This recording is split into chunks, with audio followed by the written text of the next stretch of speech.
چنانچہ حدیث میں آتا ہے جو مسلمان مرد یا جو مسلمان عورت صبح میں اور شام میں یہ جملے دہرائے، رضیت باللہ ربا، میں اللہ تعالیٰ سے راضی ہوں رب ہونے کے اعتبار سے، وبالاسلام دینا، اور میں اسلام سے راضی ہوں دین ہونے کے اعتبار سے، وبمحمد صلی اللہ علیہ وسلم نبی و رسولا، اور میں محمد صلی اللہ علیہ وسلم سے راضی ہوں نبی اور رسول ہونے کے اعتبار سے۔ آپ فرماتے ہیں دخل الجنہ، ایسا شخص جنت میں داخل ہوگا، یعنی جنت میں داخل ہونے میں اس کے لیے کوئی رکاوٹ نہیں رہے گی۔ تین باتوں کا جو اقرار کرے، دل سے یقین کرے اور زبان سے اقرار کرے۔ پہلے تو اللہ کی ربوبیت کا اقرار کہ اللہ ہمارے رب ہیں، اللہ تعالیٰ نے ہمیں عدم سے وجود بخشا، کچھ بھی نہیں تھے ہم، اللہ نے ہمیں وجود عطا کیا، اور جب پیدا ہوئے تو بالکل چھوٹے، 1 بالشت 1.5 بالشت کے تھے، نہ ہم خود سے کھا سکتے تھے، نہ پی سکتے تھے، نہ بول و براز کر سکتے تھے۔ اللہ تعالیٰ نے ہمارے ماں باپ کے دلوں میں ہماری محبت ڈال دی، اور ماں باپ ہمیں اپنی جان سے زیادہ عزیز رکھ کر چھوٹے سے بڑا کیے۔ یہ اللہ تعالیٰ کا احسان ہے، اللہ تعالیٰ کی ربوبیت کا اظہار ہے۔ بے شعوری کے عالم سے شعور کے عالم تک اللہ نے ہمیں پہنچایا۔ جو ذات یہ کام کرنے والی ہے اس کو رب کہتے ہیں، اور اللہ تعالیٰ صرف ہمارے ہی رب نہیں ہیں، اللہ تعالیٰ سارے عالم کے جانداروں کے رب ہیں۔ چنانچہ سورہ فاتحہ میں پہلی آیت میں کیا فرمایا جا رہا؟ الحمدللہ رب العالمین، تمام تعریفیں اس پروردگار کے لیے ہیں جو سارے جہانوں کا پالنے والا ہے۔ یہ دنیا ایک جہان ہے، ایسے اور بہت سے جہان ہیں، ان تمام جہانوں میں اللہ تعالیٰ کی جتنی مخلوقات ہیں ان تمام مخلوقات کو پالنے والا، ان تمام مخلوقات کو ہر طرح سے نعمتوں سے نوازنے والا اللہ تعالیٰ ہے۔ تو رب کا مطلب ہے نعمتیں برسانے والا، نعمتیں دینے والا، چھوٹے سے بڑا کرنے والا، غیر شعوری حالت سے شعور کی حالت تک پہنچانے والا، اس کو رب کہتے ہیں۔ تو اللہ کے رب ہونے کا یقین کہ اللہ ہمارے رب ہیں، اور ایسا یقین ہونا اللہ کی ربوبیت پر کہ دنیا کی جتنی چیزیں ہیں، دنیا کے جتنے سہارے ہیں، وہ سب جو ہے اللہ کی اجازت اور اللہ کے حکم کے محتاج۔ اللہ کی طرف سے جب تک حکم نہ ہو دنیا کا کوئی سہارا فائدہ نہیں پہنچا سکتا۔ جب تک اللہ کی طرف سے اجازت نہ ہو، جب تک اللہ کی طرف سے حکم نہ ہو، بڑے سے بڑا سہارا بھی کچھ فائدہ نہیں پہنچا سکتا۔ یہ یقین ہونا ضروری ہے اللہ کی ربوبیت کا۔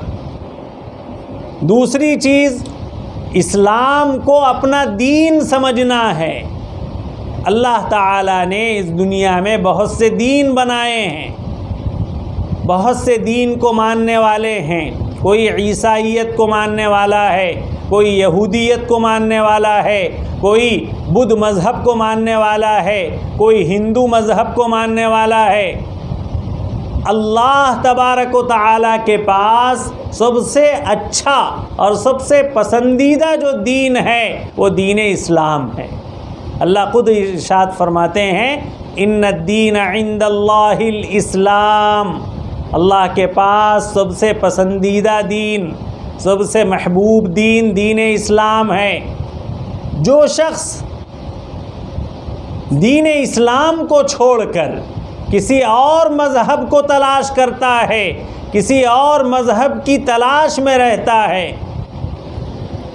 اللہ فرما رہے ہیں فَلَن يُقْبَلَ مِنْهُ وَمَن يَبْتَغِ غَيْرَ الْإِسْلَامِ دِينًا فَلَن يُقْبَلَ مِنْهُ، جو مسلمان مرد یا جو مسلمان عورت دین اسلام کو چھوڑ کر دوسرے مذہب کو تلاش کرے، سن لے کان کھول کے کہ اس سے وہ مذہب ہرگز قبول نہیں کیا جائے گا۔ یعنی دنیا اور آخرت کی کامیابی اگر مل سکتی ہے تو دین اسلام کے آغوش میں آنے سے ہی مل سکتی ہے۔ دین اسلام کو چھوڑ کر کسی اور دین کو اگر کوئی اختیار کرے تو اللہ فرما رہے ہیں کہ اس سے وہ دین قبول نہیں کیا جائے گا۔ اس وقت ایک بڑا مسئلہ چل رہا ہے ارتداد کا، دین اسلام کو چھوڑ کر دوسرے مذہب میں جانے کا، مرتد ہونا۔ اس کا مطلب ہے دین اسلام کو چھوڑ کر دوسرا دین اختیار کر لینا۔ ایک بڑا مسئلہ، ایک بڑی لہر چل رہی ہے مرتد ہونے کی۔ جہاں مرد جو ہے مرتد ہو رہے ہیں، دین اسلام کو چھوڑ رہے ہیں، وہیں عورتیں بھی اس میں جو ہے زیادہ مبتلا ہیں۔ بلکہ نوجوان مسلمان لڑکیوں کو دین اسلام سے مرتد کرنے کی غرض سے طرح طرح کی کوششیں کی جا رہی ہیں، طرح طرح سے جو ہے سازشیں چل رہی ہیں کہ کس طریقے سے مسلمان لڑکیوں کو دین اسلام سے برگشتہ کر کے، دین اسلام سے ابھاٹا کے غیر مسلم بنا دیا جائے۔ کہیں پر ان کو پیسوں کی لالچ دی جا رہی ہے کہ اگر تم مسلمان ختم ہو جاؤ گے، دین اسلام کو تم چھوڑ دو گے تو ہم تمہیں اتنے پیسے دیں گے۔ کہیں پر عہدے کی پیشکش کی جا رہی ہے کہ اگر تم دین اسلام کو چھوڑ دو گے تو ہم تمہیں یہ عہدہ دیں گے۔ کہیں پر شادی بیاہ کی پیشکش کی جا رہی ہے غیر مسلم لڑکوں کی طرف سے، غیر مسلم تنظیموں کی طرف سے کہ اگر تم دین اسلام کو چھوڑ کر ہمارے پاس آ جاؤ گی تو ہم تمہیں جو ہے اچھے نوجوان سے شادی کروائیں گے۔ اس طرح کی ایک لہر چل رہی ہے۔ ہماری مسلمان بہنوں سے اور ہمارے مسلمان جو ہے ماؤں سے اور سارے خواتین سے یہ خواہش ہے کہ ہم خود بھی ایمان و اسلام میں مضبوط اور پختہ رہیں اور اپنی لڑکیوں کو بھی دین اسلام میں، اسلام کے عقیدوں میں پختہ بنائیں۔ بڑے ہونے کے بعد چاہے کیسے ہی حالات کیوں نہ ہو، دین اسلام پر کوئی سودا کرنے والی ہماری بیٹیاں اور ہماری بہنیں نہ بنیں، اس کی کوشش کرنا ماں باپ کی شروع ہی سے ذمہ داری۔ جس گھر میں شروع سے ہی دینی تربیت ہوتی ہے، جس گھر میں شروع ہی سے اللہ کے احکام کی اطاعت کی جاتی ہے، نبی پاک صلی اللہ علیہ وسلم کے مبارک طریقوں کو اختیار کیا جاتا ہے، اس گھر میں دین و ایمان محفوظ رہتا ہے اور پھر اس گھر کی بیٹیاں اور بہنیں ارتداد سے محفوظ رہتی ہیں۔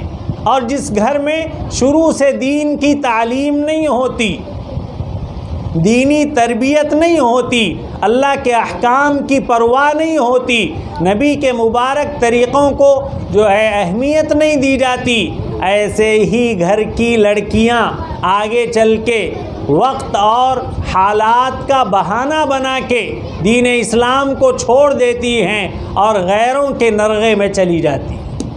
اس لیے ضرورت اس بات کی ہے کہ ہم اپنی بچیوں کی اور اپنی بیٹیوں کی اور اپنی بہنوں کی شروع ہی سے ایسی تربیت کریں، ان کے دلوں میں ایمان، ان کے دلوں میں اللہ اور اللہ کے رسول کے احکام اس طرح پختہ کریں کہ غیر اسلام کے بارے میں سوچنا بھی وہ گوارا نہ کریں۔